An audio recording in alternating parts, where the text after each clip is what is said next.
moment in time, you're currently under arrest for making off without payment. You don't have to say anything. But I haven't made off. We don't mention one question to the little line court. Anything you do is a negative evidence. But I haven't made off though. For your arrest is reported in factual investigation. £20 coin. Never seen them in my life. So it's from the Royal Mint, so the same place that all legal tender comes from. Have you got any other means of payment at the minute? I don't know. Right. Can I ask why you didn't tell me before you started recording?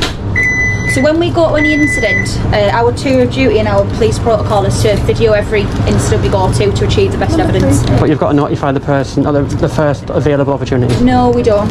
You do. Have you got that from somewhere? Have you read that up somewhere? Or? Yes, your policy. Yeah.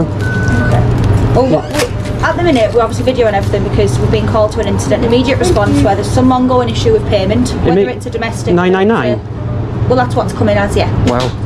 Well, we just didn't know what was happening. There was an altercation in the shop, so we've arrived on that instance. Are you going to give me your name? I'm not, no. Right, okay. Is there a reason for that? Because it's a civil matter, and it's not something that the police can get involved in. To a degree, you're right. It is a civil matter. We can deal with it a different way, but obviously, ultimately, you haven't paid for your fuel. I have. But they're not accepting that money. But that's up to them to accept it. If they decline... They've obviously run the post office and they've declined that. Ultimately, it's a civil issue, but if you're not willing to give us your details, then how do we know that you're going to resolve the civil issue at a later date? If you're happy to give us your details, then we can look at the civil issue at a later date. But that's a civil issue. That's nothing for the police to get involved in. But we don't know your details, do we? So you could technically escape from here and never come back and never deal with that issue. Then you'd be circulated as wanted for that, won't you, for making off without payment? That's not a police issue at the minute. It is. It is a police issue because you've not paid for fuel. So there's still an offence there of that you've not paid for your fuel. But I have paid. I've gave them. But you've gave them this coin, yeah, which ultimately they've spoke to the post office and they've decided that it's not a reasonable amount of payment for your fuel. So at the minute we're sort of hands are tied, yeah. Agree with you on a certain instance of that, but we still need a solution today. Whether we take your details and we deal with it at a later date. And this right here is where lawful authority meets pure fiction. The officer just threatened to mark him as wanted over a civil disagreement. That's not how the law works. That's how intimidation starts. So basically, he's trying to pay with this. They've run the post office and said that it doesn't really exist, you can't pay with that. He obviously won't give us our details. I've explained to him to a degree it's a civil matter. However, if he does make off and he doesn't give us our details, we're struggling for any sort of civil issue at a later date. Any details and making off without payment, yeah. So I've explained if he does give us his details and we know where he is and we can contact him at a later date, hopefully this issue can get resolved. No. He's obviously not really wanting to do that at the minute. Because it's a civil issue and it's nothing for the police to get involved in. But you're still going to make off, aren't you? Technically without payment, but if we can get your details... But I have paid. But you haven't... And it is their policy to accept the £20 coin. Has he paid? Policy? No, he hasn't. Right, if you haven't paid, and if you walk out the door now... They've still got the money though. Just let me finish. If you walk out that door now, you are liable for an arrest because we don't have your details. But you don't need them. Well, I do. Because it's a civil issue. But it's not, because a make off without payment is then a police matter. Now pay attention. This officer is escalating a civil issue into a criminal one without a single element of the offense being met. He hasn't left, hasn't refused payment, yet they're talking arrest. So if you walk out that door now, it is. If you walk out that door now, you'll be getting arrested for make off without payment. But there is an agreement with BP that the coin can be used. Is there any other way that you can pay? Because we're going to sit here for hours arguing. I've been quite respectful to you. I appreciate you have to a degree, and I appreciate that from yourself. You haven't been argumentative with me, and I appreciate that you've been a normal human being. However, we need I don't intend to. No, I know you appreciate that. If you can pay for the fuel now by other means, then that's fair enough. It'll be the end of the matter. Or if you can give us your details, and we can deal with it at a slow time, we can offer you that. But if you're not willing to do either any, then we're struggling with what we have left to do. Because we can't let you walk out that door without paying. But we don't know where you live. You might not even be from around here. I'm not saying you are, but you know what I mean. We have people where they'll make off and then they won't give us our details, and then we're going to struggle. I'm still going to have that £20 of fuel, unfortunately, with this BP garage outstanding. Which car is it? But I have paid for the fuel. But you haven't paid for the fuel. Which one? Right, we're going round in circles, aren't we? We are, unfortunately, yeah. We've agreed, we've reasoned with you now, we've tried to say that if you give us your details, just tell you where you live, we'll deal with it slow time. However, you then leave, you don't have your details, you don't know where you live, you could live in London for all we know, and then there's still this making off without payment because they will not accept this as payment. But I don't have to identify for a civil issue. It technically isn't a civil issue though, is it, when you leave and you don't pay? You haven't paid for your fuel. We've got the payment here, which isn't acceptable, so really you haven't paid at the minute. I've handed the coin over, so I haven't got that in my possession, and I've contacted BP head office before coming here. Right, and was that today then, or? No. So when was that then? So you've contacted BP head office before you've come in? Correct. Right, so was it to contact them today, or was it yesterday or last week, or? It's not up to me to say that. How's it money? Do you understand what the £20 coin is? No, that's why I'm confused. Well, why are you threatening me for arrest then, if you don't know? Because it's not money. It is. Right. We'll agree to disagree. At the end you don't know that. It is. It's legal tender, the same as a £20 note and a £10 note. Right, and who did you speak to from the BP garage, the manager? It's a Royal Mint who issued that £20 coin. Right, okay. So it's the same money as any other money. If you get someone on the phone to me who you've spoken to earlier, then we could kind of end the matter here, can't we? But if it's a civil issue, I don't need to assist you. But at the minute we don't know it's a civil matter. But I don't need to assist you in a civil issue. But you do, because it then turns into a police matter because we don't know that coin. This moment exposes the entire problem. Officers enforcing laws they don't even understand. If they can't recognize legal tender from the Royal Mint, what business do they have enforcing payment laws? But if it's a civil agreement, you're agreement, being arrested because you haven't given us the details, and you're going to walk out that door, and it's technically a failure to pay. but then it'll be a civil. But then I'll sue you. Well, that's fine. If you want to sue us, that's fine. Unlawful arrest. Like I said, we've been honest with you in terms of which way we can go. The staff here have been very honest, okay. And all I'm saying is, if you get the person on the phone who you spoke to earlier with the agreement, then that could be the end of the matter. But as far as I do, then technically, if you walk out the door, it's going to be a make without payment. He's already accepted to take it.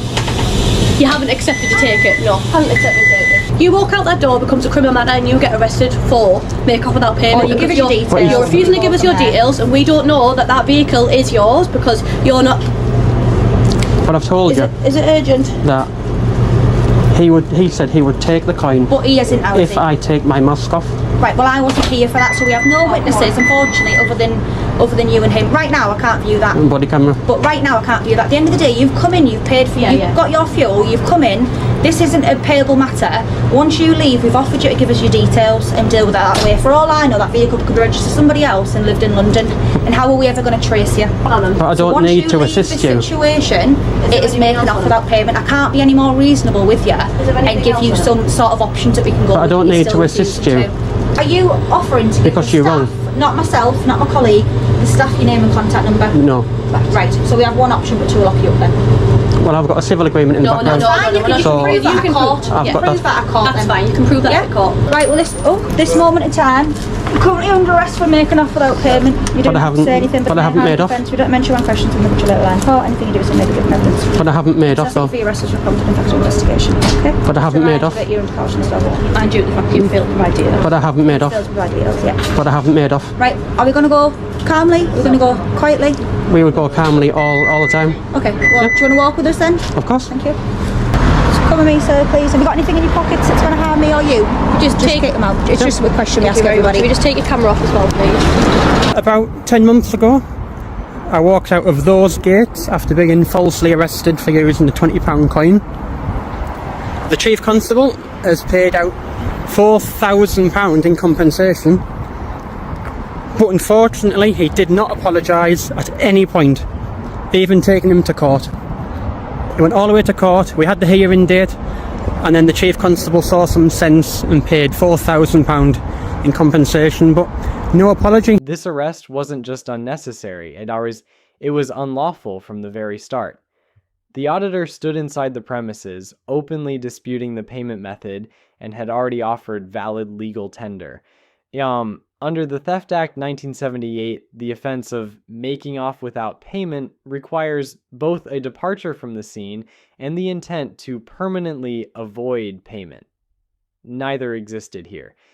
Yet the officers ignored both principles. Instead of seeking facts, they invented them, acting on assumptions instead of evidence. And what's worse, you can hear in their tone how the dialogue slowly turns from procedural to personal.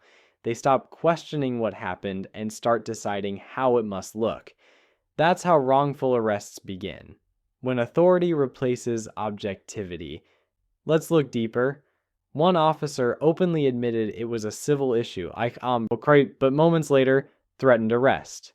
That contradiction is a confession in itself. They knew the limits of their power but chose to exceed it.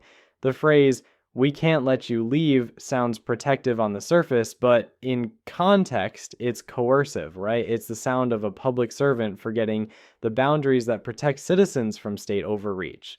The auditor's restraint throughout this encounter is remarkable. He doesn't shout, doesn't run, doesn't resist. He stands his ground with calm confidence, something that only makes the officers' reactions look worse. Their escalation wasn't driven by risk or threat, it was driven by ego. That's what makes this case so revealing. It wasn't about law and order, it was about control. Fast forward 10 months later, and the truth caught up with them. The force quietly paid out nearly £4,000 in compensation. No apology, no public explanation, just money. Taxpayers' money used to patch up a mistake. That payout wasn't generosity, it was damage control. And that silence from the chief constable? That's the most telling part of all. It reflects a deeper problem in modern policing, where accountability is treated as a risk to reputation rather than a duty to the people. The refusal to apologize shows an institutional fear of admitting fault, even when guilt is obvious. It's the same mindset that turns learning moments into cover-ups. But this video does something their silence couldn't. It educates. It reminds every viewer that legality isn't defined by the loudest uniform in the room. It's defined by the law itself.